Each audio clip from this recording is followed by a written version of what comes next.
Hello guys, welcome back. हमने पढ़ा physical division, Rajasthan के फिजिकल डिवीजन पढ़े। तो उसमें आपने इंट्रोडक्शन कर लिया था और इंट्रोडक्शन और ओवरव्यू ले लिया था चारों फिजिकल डिवीजन्स का। तो आज हम देखते हैं थार मरुस्थल। तो थार मरुस्थल के बारे में पढ़ेंगे आज। और फिर थार डेजर्ट की अपन जब बात करते हैं तो पहले हमने देख लिया कि कितने परसेंट एरिया में ये राजस्थान की कवर करता है, कितना परसेंट एरिया में फैला हुआ है, कवर करता है थार डेजर्ट या थार मरुस्थल। थार मरुस्थल इसकी बात करें अपन तो ये 61% ऑफ एरिया में, एरिया कितना है इसका 61% ऑफ एरिया में राजस्थान के फैला हुआ है। 61% ऑफ एरिया में फैला हुआ है। लगभग कितने 20,900 किलोमीटर स्क्वायर में, लगभग 20,900 किलोमीटर स्क्वायर में ये फैला हुआ है। और किन किन राजस्थान के किन किन डिस्ट्रिक्ट में फैला हुआ है वो तो अपन ने पढ़ ही लिया, 12 डिस्ट्रिक्ट में फैला हुआ है। अगर अपन इंडिया के पॉइंट ऑफ व्यू से बात करें तो थार का मरुस्थल राजस्थान इंडिया के किन किन स्टेट्स में है। तो अगर बात करें तो कहाँ का स्थित है इंडिया के पॉइंट ऑफ व्यू से देखते हैं एक बार। तो राजस्थान में तो है ही। इंडिया में कहाँ एक्सटेंड करता है, इंडिया में राजस्थान में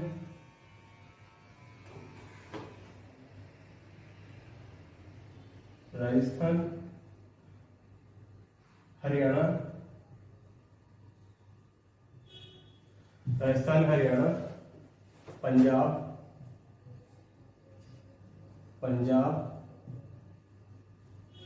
पंजाब में और थोड़ा सा गुजरात में भी है।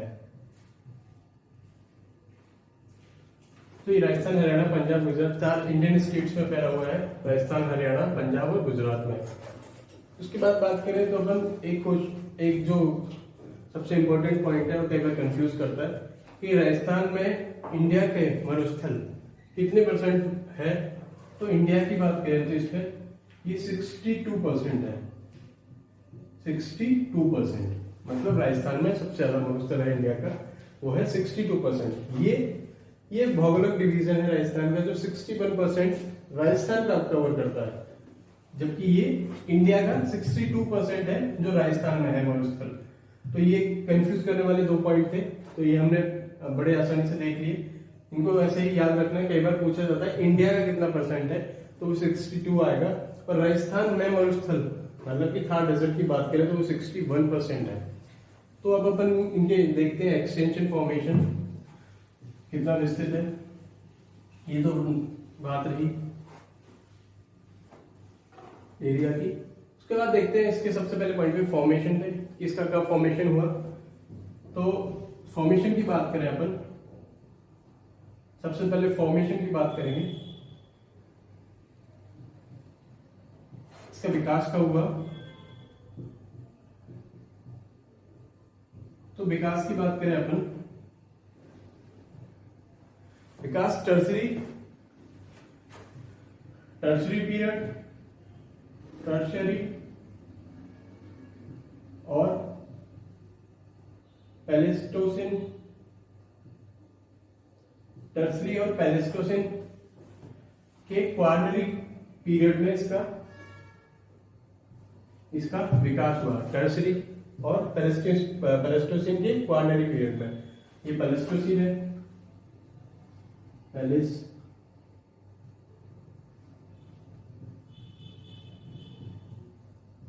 पैलेस्टोसिन के चतुर्थक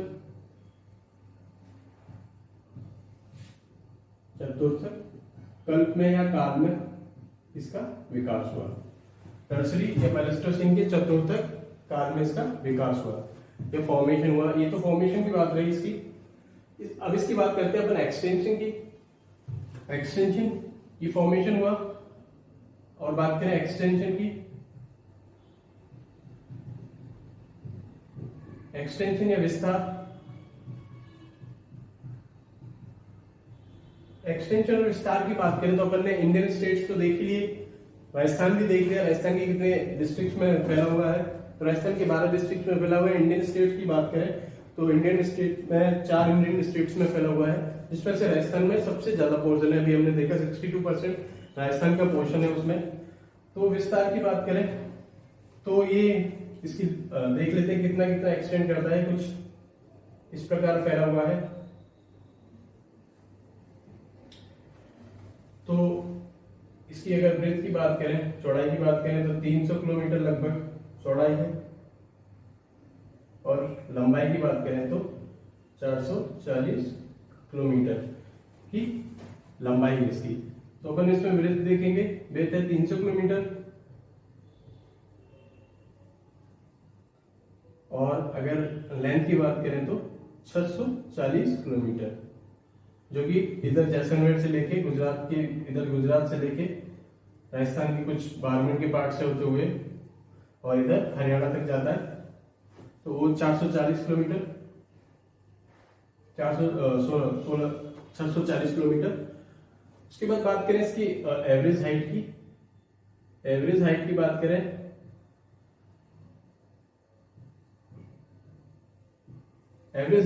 करें तो ये 200 से 300 मीटर सी लेवल से ऊपर है। सी लेवल से कितना है? 200 से 300 मीटर। तो एवरेज होगी 250, लगभग 250 मीटर एवरेज है इसका, एवरेज हाइट। ये एक फॉर्मेशन हो गया, एक्सटेंशन हो गया इसका। एक्सटेंशन के बाद बात करेंगे अपन इसके स्लोप की बात करेंगे। किसका स्लोप किस तरफ है?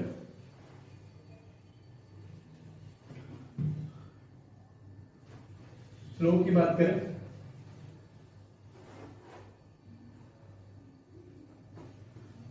बात करें तो अपन बात करेंगे इसके स्लोप की।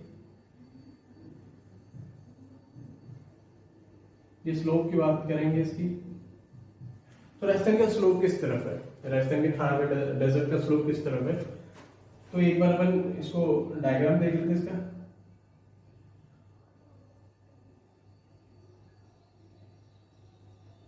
ऐसे कुछ पार्ट में फैला हुआ है। ये कुछ अपना पश्चिमी पार्ट है राजस्थान का, वेस्टर्न पार्ट है, इसमें फैला हुआ है। तो स्लोप की बात करें तो ये ईस्ट, ये नॉर्थ, वेस्ट और साउथ। तो स्लोप की बात करें तो अपन लूनी नदी से इसको याद रख सकते हैं। लूनी नदी का भाग किधर है? ये लूनी नदी ऐसी करके इधर आती है। तो स्लोप की बात करें, लूनी रिवर,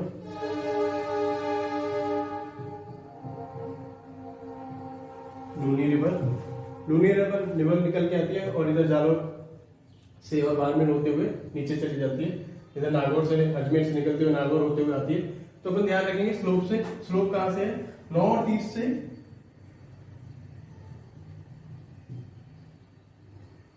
नॉर्थ ईस्ट से साउथ वेस्ट की तरफ इसका स्लोप है। साउथ वेस्ट की तरफ इसका स्लोप है। उत्तर पूर्व से दक्षिण पश्चिम की तरफ इसका स्लोप है। ये स्लोप की बात रही इसकी। और याद कैसे रखना है? लूनी रिवर से इसको याद रख सकते हैं। लूनी रिवर का भाग किधर है? इधर से उत्तर पूर्व से दक्षिण पश्चिम की तरफ। ये बात स्लोप की रही। अब इसे स्टडी के आधार पर हम दो भागों में बांटते हैं। दो भागों में बांटकर बात करते हैं। फिर थार के डेजर्ट को हम दो भागों में बांट देते हैं। थार डेजर्ट को अपन दो भागों में बांटते हैं। वो कौन से हैं? ये थार डेजर्ट हमारा, इसको दो भागों में बांट दिया हमने।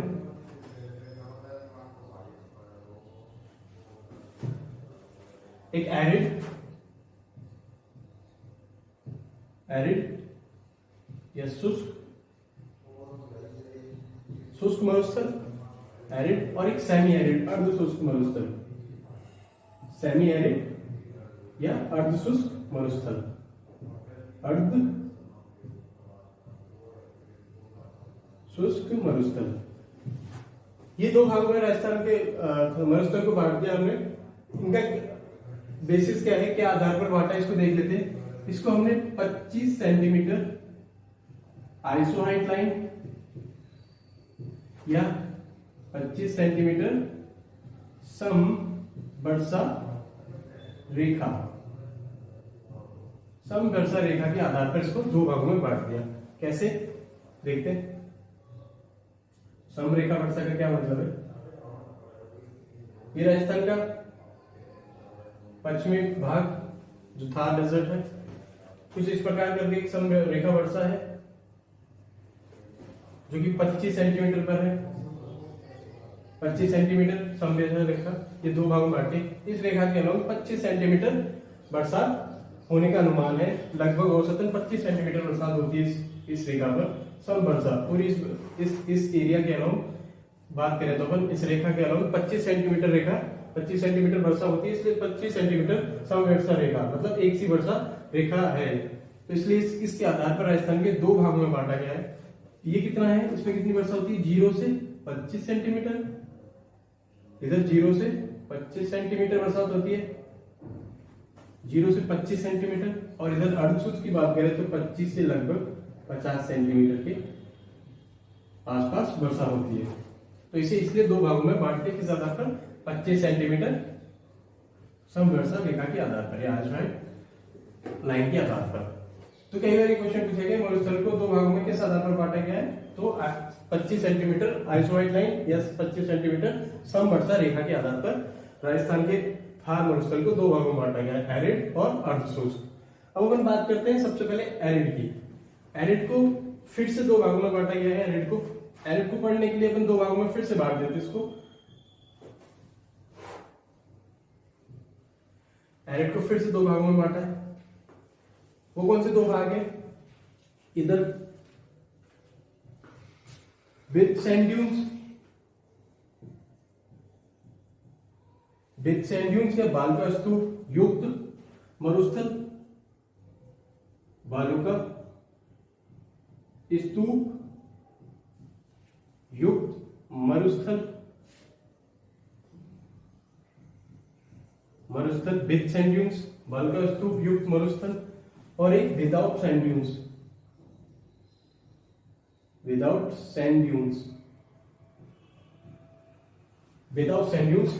या बालू का स्तूप रहित मरुस्थल,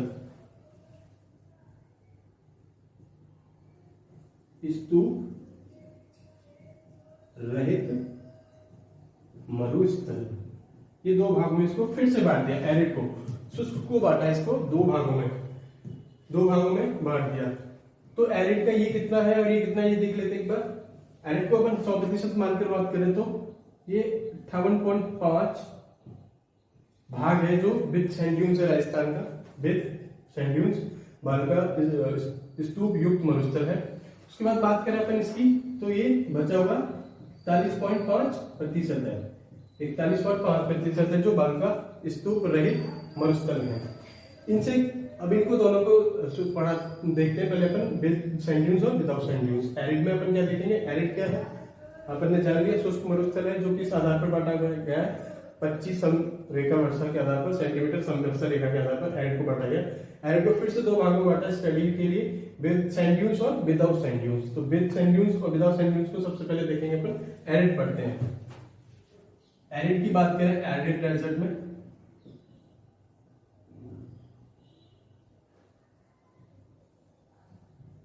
एरिड में विद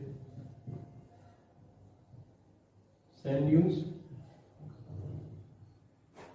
ये बालू का स्तूप रहित स्तूप युक्त और विदाउट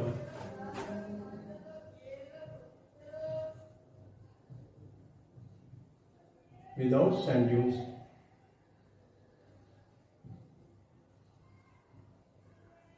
विदाउट सैंड ड्यून्स बालू का स्तूप रहित।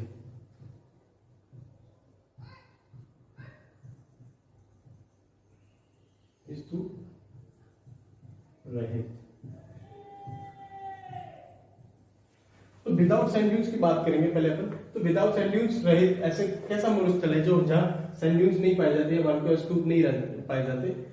तो ये मरुस्थल कितने प्रतिशत में फैला हुआ है? एरिड के हमने अभी देखा 41.5% में फैला हुआ है। दूसरा पॉइंट क्या है इसका? ये मरुस्थल कैसे हैं? विदाउट सैंड से मतलब क्या है? इससे मतलब है कि पथरीले मरुस्थल है। पथरीले मरुस्थल मतलब रॉकी डेजर्ट है ये, rocky desert present in the form of desert कहते हैं। और रॉकी डेजर्ट को अपन एक नाम से और जानते हैं, वो है हमादा। रॉकी डेजर्ट को अपन जानते हैं तो also known as Hamada desert. अभी जब अपन ये विदाउट सैंड देख लेंगे तो उसके बाद देखेंगे कितने प्रकार के डेजर्ट होते हैं, उनको एक बार नजर रखेंगे। कई बार ये मैच करने के लिए आ जाता है कि कितने प्रकार के डेजर्ट होते हैं, कैसे कैसे डेजर्ट होते हैं। तो also known as hamada rocky desert है ये, रॉकी डेजर्ट है, पथरीले उसमें फैले हुए हैं, पथरीले प्रकार के डेजर्ट है, रॉकी डेजर्ट है। और कहाँ कहाँ राजस्थान के किस किस डिस्ट्रिक्ट्स में एक्सटेंड करते हैं वो देखेंगे। कहाँ कहाँ एक्सटेंड करते हैं, एक्सटेंड कहाँ कहाँ करते हैं, एक्सटेंशन कहाँ है इनका, एक्सटेंशन की बात करें तो ये एक्सटेंशन की बात करें तो अपन देख लेते हैं, यहाँ पे एक्सटेंशन देख लेते हैं इनका। एक्सटेंशन की बात करें इनकी एक्सटेंशन की, तो ये राजस्थान के लगभग 3 डिस्ट्रिक्ट में फैले हुए हैं। बात करें जैसलमेर, पहला जैसलमेर, जोधपुर और बाड़मेर आखिरी। जैसलमेर में कुछ चयनित जगहों पर हैं, कई चयनित उन पर फैले हुए हैं क्षेत्रों में, जैसे जिनकी बात करें तो अपन पोखरण में फैले हुए हैं। और एक और बात करें तो रामगढ़,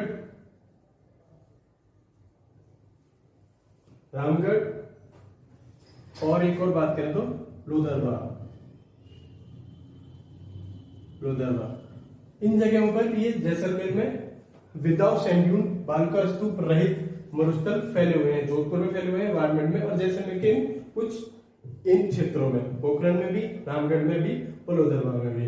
तो कहने का मतलब जैसलमेर ऐसा डिस्ट्रिक्ट है जहां ट्रांजिशन है, मतलब विद सैंड ड्यून्स भी है और विदाउट सैंड ड्यून्स भी है। तो ये रही विदाउट सैंड ड्यून्स की बात। बालुका स्तूप रहित मरुस्थलों की बात रही। 41.5% है राजस्थान के एरिड डेजर्ट के, शुष्क मरुस्थल के, रॉकी डेजर्ट के फॉर्म में प्रेजेंट एज रॉकी डेजर्ट को क्या कहा जाता है? हमादा ऐसे मरुस्थल होते हैं जो चट्टानों की फॉर्म में फैले होते हैं, उन्हें हमादा कहा जाता है। तो ये रही अपनी टाइप्स ऑफ डेजर्ट में देखेंगे अपन। टाइप्स ऑफ डेजर्ट,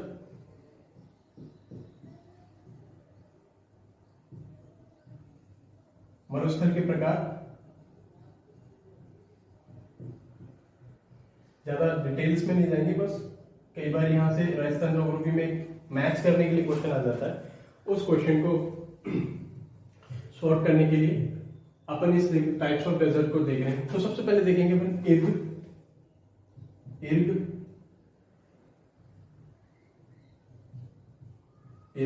इर्ग प्रकार के डेजर्ट कौन से होते हैं? ये डेजर्ट सैंड ड्यून से बने होते हैं, एक्सटेंट उनकी फॉर्म में एक्सटेंट के होते हैं। बालुका स्तूप पाए जाते हैं इनमें, मतलब कि रेतीले डेजर्ट होते हैं। तो कहने का मतलब इर्ग जो होते हैं वो बालुका स्तूप युक्त मरुस्थल होते हैं, मतलब सैंड ड्यून्स प्रेजेंट होते हैं इनमें। रेतीले डेजर्ट भी कहते हैं इनको। Sand dunes are present in this types of desert. बालुका स्तूप मरुस्थल होते हैं, इनको सैंडी डेजर्ट भी कहा जाता है। बात करें तो सैंडी डेजर्ट भी कहा जाता है इनको, सैंडी डेजर्ट भी कहा जाता है, रेतीले मरुस्थल भी कहा जाता है। भारी रेत पाया जाता है, रेतीले मरुस्थल भी कहा जाता है इनको। ये रेतीले मरुस्थल होते हैं। इर्ग किस कैसे मरुस्थल होते हैं? रेतीले मरुस्थल, बालुका स्तूप युक्त मरुस्थल होते हैं। तो ये बात रही इर्ग की। अब अपन बात करेंगे हमादा। अभी हमने देख लिया था हमादा कैसे मरुस्थल होते हैं? Hamada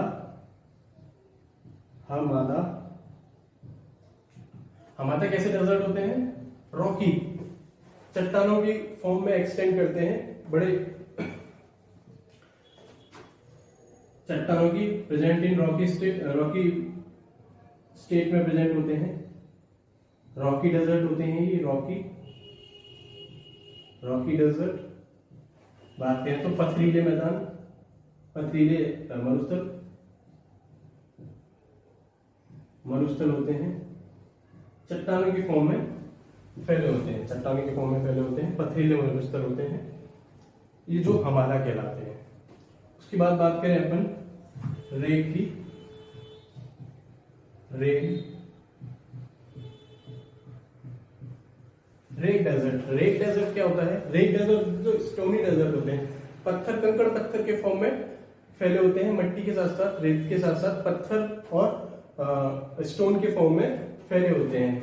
stone form present in stone के फॉर्म में प्रेजेंट होते हैं। Stones are present in this desert.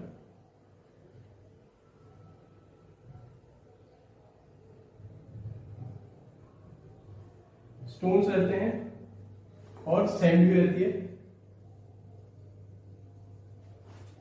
Stones भी रहते हैं और सैंड भी प्रेजेंट रहती है। ऐसे डेजर्ट्स को अपन क्या कहते हैं? Red desert. स्टोनी डेजर्ट होते हैं, उनको स्टोनी डेजर्ट भी कहते हैं। और अगर आखिरी बात करें तो अपन रन तो हमने सुना होगा राजस्थान ज्योग्राफी पढ़ते पढ़ते। रन डेजर्ट क्या होता है? रन डेजर्ट होते हैं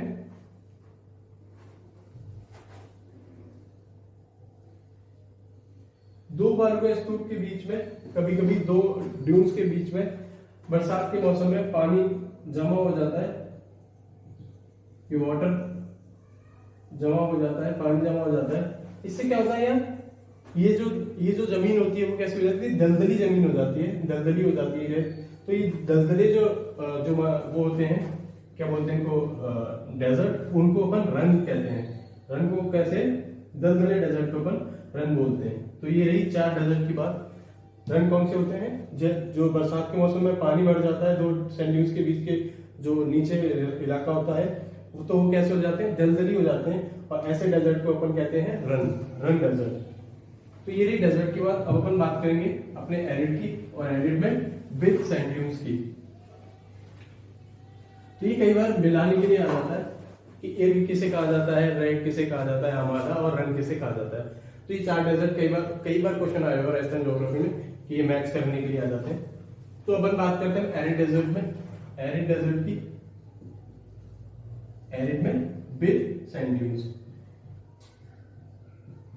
विद सैंड ड्यून्स।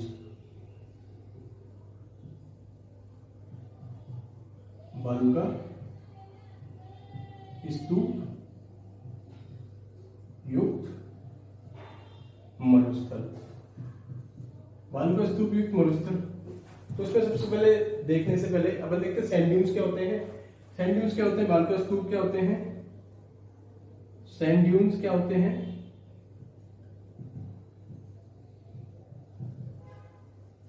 तो जो हवा के चलने से या विंड के चलने से जो सैंड का जो रेत होती है मरुस्थल में, उसके डिपोजिशन को या उसके जमा होने के स्ट्रक्चर को अपन कहते हैं सैंड ड्यून्स। विंड के द्वारा जो सैंड के स्ट्रक्चर्स बनते हैं, सैंड स्ट्रक्चर्स को तो क्या कहते हैं अपन? सैंड ड्यून्स कहते हैं। विंड के द्वारा बनाए गए सैंड स्ट्रक्चर्स को अपन सैंड ड्यून्स कहते हैं। इनके प्रकार देख लेते हैं इसमें, विद सैंड ड्यून्स वाले में इनके प्रकार हैं। अब इनको इनके टाइप्स ही पढ़ने पड़ेंगे। इसमें अपन टाइप्स ही पढ़ेंगे। तो कितने प्रकार के सैंड ड्यून्स होते हैं? सबसे पहले अपन बात करेंगे क्रीसेंट टाइप या अर्धचंद्राकार सैंड ड्यून्स। क्रीसेंट टाइप,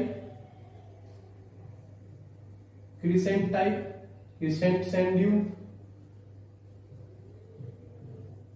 या अर्धचंद्राकार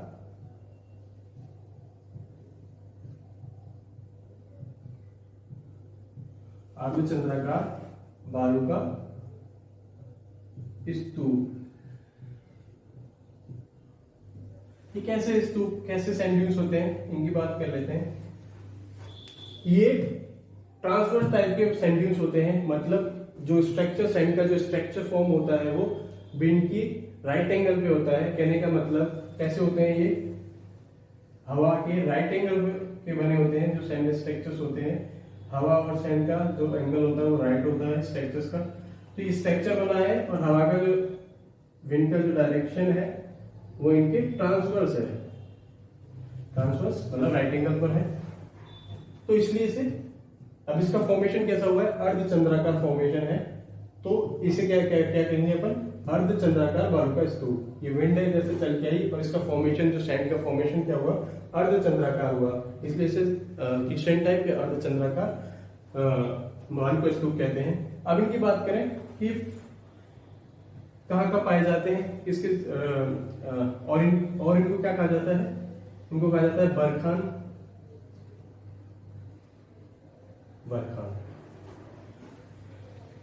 तो ये कहाँ पाए जाते हैं राजस्थान के, ये पाए जाते हैं राजस्थान के शेखावाटी रीजन में, शेखावाटी रीजन में, राजस्थान के शेखावाटी रीजन। और शेखावाटी रीजन की बात करें तो कौन कौन से डिस्ट्रिक्ट आते हैं राजस्थान के, पहला चूरू, ऊपर से बात करें तो नॉर्थ से बात करें तो चूरू, झुंझुनू,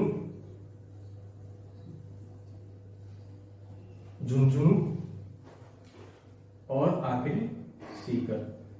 तो बरखान प्रकार के जो बालू का स्तूप हैं वो कैसे होते हैं, बनाव में अर्धचंद्राकार होते हैं, विंड की फॉर्मेशन के राइट एंगल पर बने होते हैं और कहाँ फैले हुए हैं, शेखावाटी रीजन में फैले हुए हैं, चूरू, झुंझुनू और सीकर। इन बालू का स्तूपों का सबसे ज्यादा मरुस्थलीकरण में योगदान है। ये बालू का स्तूप सबसे ज्यादा मरुस्थलीकरण में योगदान करते हैं। दूसरा है राइट एंगल या ट्रांसवर्स,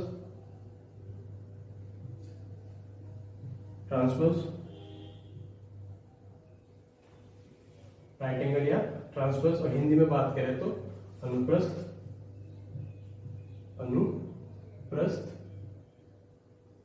बालू का स्तूप।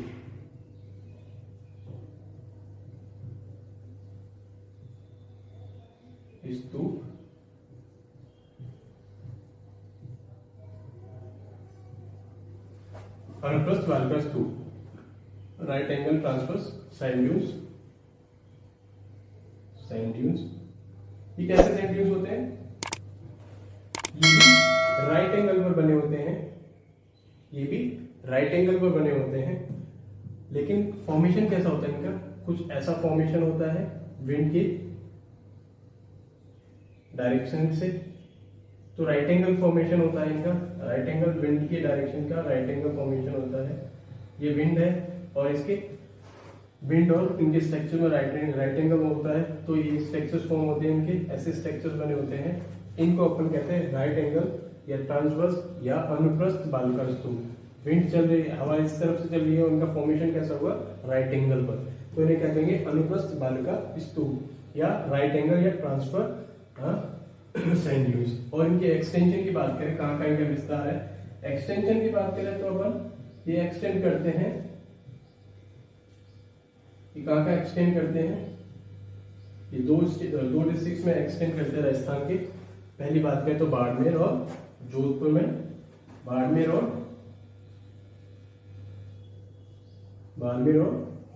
जोधपुर में एक्सटेंड करते हैं, बाड़मेर और जोधपुर में एक्सटेंड करते हैं, बाड़मेर और जोधपुर में एक्सटेंड करते हैं। उसके बाद बात करते हैं अपन लीनियर या लॉन्गिट्यूडनल या रेखीय बालू का स्तूप। लीनियर या रेखीय बालू का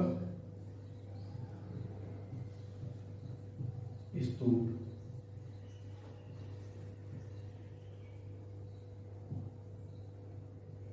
लीनियर सैंडविच या रेखीय बालू का स्तूप।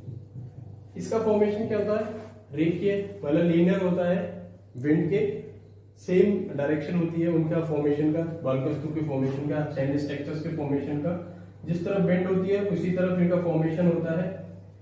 जैसे बात करें ये स्ट्रक्चर देखकर, ये विंड है, हवा, और ये सैंड ड्यून्स का फॉर्मेशन, सैंड स्ट्रक्चर बना ये कैसे बना, इनकी दिशा में ही बना, विंड की दिशा में बना, इसलिए ये रेखीय वलुस्तूप कहलाते हैं। तो इनका अगर बात करें ये कहाँ फैले हुए हैं राजस्थान के, तो राजस्थान के मेनली एक डिस्ट्रिक्ट में फैले हुए हैं। एक्सटेंशन कहाँ है इनका, ये सबसे बड़ी बात है एक्सटेंशन की बात याद रखने की। एक्सटेंशन है इनका जैसलमेर में फैले हुए हैं, ये जैसलमेर में फैले हुए एक्सटेंशन। लीनियर किसलिए कहा जाता है, रेखीय इसलिए है, विंड के डायरेक्शन में इनका फॉर्मेशन होता है, इसलिए इनको लीनियर कहा जाता है। अब बात करेंगे अपन star sand dunes, star sand dunes या तारा वालुका स्तूप,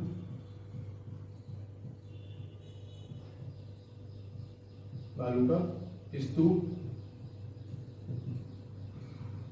तारा वालुका स्तूप से मतलब इनका फॉर्मेशन कैसा होता है, तारानुमा फॉर्मेशन होता है इनका। तारानुमा फॉर्मेशन कैसे, स्टार टाइप कैसे है,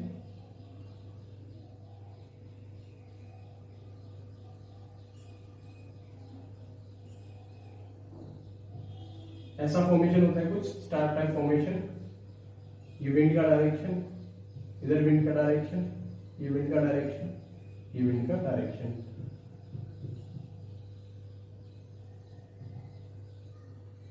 ऐसा फॉर्मेशन होता है स्टारनुमा फॉर्मेशन, तारानुमा फॉर्मेशन होता है, इसलिए इन्हें स्टार सैंड ड्यून्स कहा जाता है। और इनका देख लेते हैं इनका एक्सटेंशन कहाँ कहाँ है। एक्सटेंशन की बात करें तो फिर इनके एक्सटेंशन की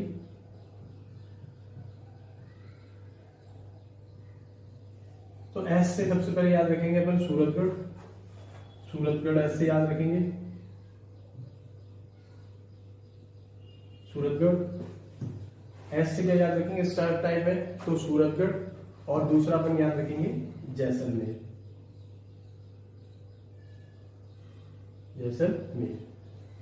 तो इनका एक्सटेंशन कहां पर है, सूरतगढ़ में और जैसलमेर में। विंड की डायरेक्शन क्या क्या है, ऐसे इनकी विंड की डायरेक्शन है। इनका फॉर्मेशन कैसा होता है, स्टार टाइप फॉर्मेशन होता है, इसलिए इनका कहा जाता है तारा वालुका स्तूप। पैराबोलिक सैंड ड्यून्स,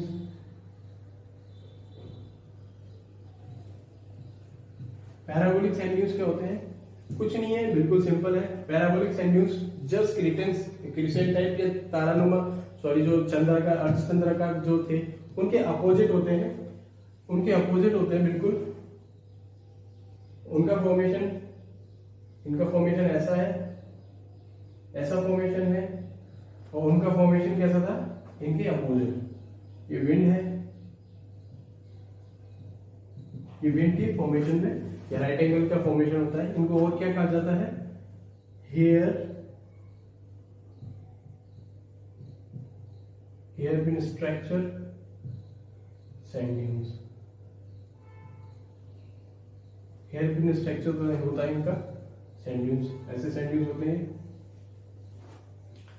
ये हेयर पिन है, हेयर पिन की तरह से का इनका एक स्ट्रक्चर होता है सैंड के। किस टाइप के हैं ये, वही ट्रांसफर टाइप के हैं, राइट एंगल पर है, ट्रांसफर टाइप के हैं, सबसे पहले ट्रांसफर टाइप के हैं। और पैराबोलिक सैंड ड्यून्स की एक सबसे बड़ी खासियत है, ये मैक्सिमम पाए जाते हैं राजस्थान में, सबसे ज्यादा पाने वाले, मैक्सिमम इन राजस्थान सबसे ज्यादा पाए जाते हैं ये सैंड ड्यून्स राजस्थान में। पैराबोलिक सैंड ड्यून्स सबसे ज्यादा सैंड ड्यून्स कौन से पाए जाते हैं, पैराबोलिक सैंड ड्यून्स। तो ये क्वेश्चन कई बार पूछे गए हैं कि सबसे ज्यादा सैंड ड्यून्स कौन से पाए जाते हैं, पैराबोलिक के hair pin structure sand dune maximum है ये। और एक और बात, ये राजस्थान के सभी डिस्ट्रिक्ट्स में पाए जाते हैं, राजस्थान के सभी डिस्ट्रिक्ट्स में पाए जाते हैं। ऑल डिस्ट्रिक्ट्स ऑफ राजस्थान,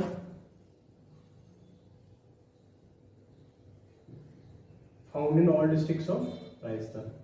कहां पाया जाता है इनका एक्सटेंशन क्या है, ऑल डिस्ट्रिक्ट्स है, सभी डिस्ट्रिक्ट्स में पाए जाते हैं राजस्थान के। तो ऐसे भी याद कर सकते हैं, जब सभी में पाए जाएंगे तो मैक्सिमम होंगे नंबर में।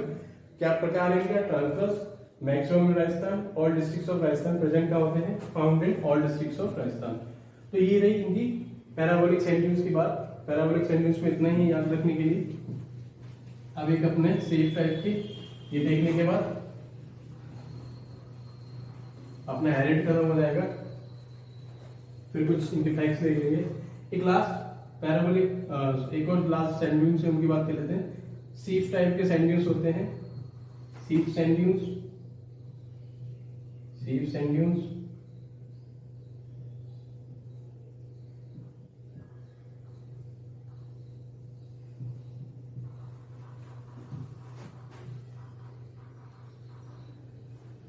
ये कौन से कैसे सैंड ड्यून्स होते हैं? ये एकदम बर्फान प्रकार के सैंड ड्यून्स होते हैं, लेकिन जब सैंड ड्यून्स ये बन रहे होते हैं और बीच में हवा में परिवर्तन होता है, उसके बाद जो इनका जो एक साइड होती है, एक आर्म होती है, वो एक्सटेंड कर जाती है। उस ऐसे सैंड ड्यून्स को कहते हैं सीफ सैंड ड्यून्स या सीफ सैंड ड्यून कहा जाता है। होता क्या है, ये जब बरखान बने होते हैं, बरखान टाइप होता है एक तरह से, लेकिन हवा में या विंड में चेंज होने के कारण, पहले विंड ऐसा चल रहा था तब बरखान फॉर्मेशन हुआ इनका, और बाद में धीरे धीरे धीरे धीरे धीरे विंड की डायरेक्शन चेंज हो गई, और चेंज होने के बाद इनकी जो एक आर्म है वो एक्सटेंड कर गई। ऐसे सैंड ड्यून्स को कहा जाता है सेफ सैंड ड्यून्स। ये तो रही सैंड ड्यून्स की बात। अब अपन बात देखेंगे इनके थोड़े फैक्ट्स की। तो मैक्सिमम सैंड ड्यून्स कौन से पाए जाते हैं राजस्थान में? मैक्सिमम सैंड ड्यून्स कौन से हैं? मैक्सिमम सैंड ड्यून्स कौन से पाए जाते हैं राजस्थान में? मैक्सिमम सैंड ड्यून्स वो कौन से हैं? पैराबोलिक, अभी देखा था हमने, पैराबोलिक सैंड ड्यून्स सबसे ज्यादा राजस्थान में पाए जाते हैं। और बात करें तो ऑल डिस्ट्रिक्ट्स की भी बात करें तो ये राजस्थान में पाए जाते हैं। ठीक है, पैराबोलिक सबसे ज्यादा राजस्थान में पाए जाते हैं।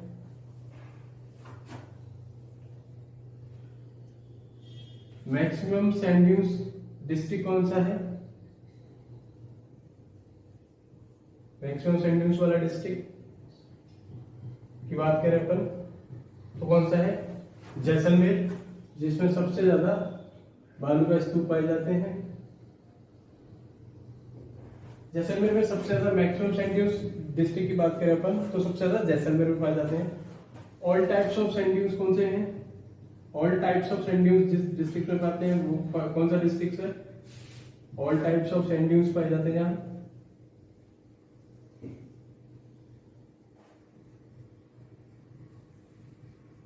वो डिस्ट्रिक्ट है जोधपुर, जिसमें सभी प्रकार के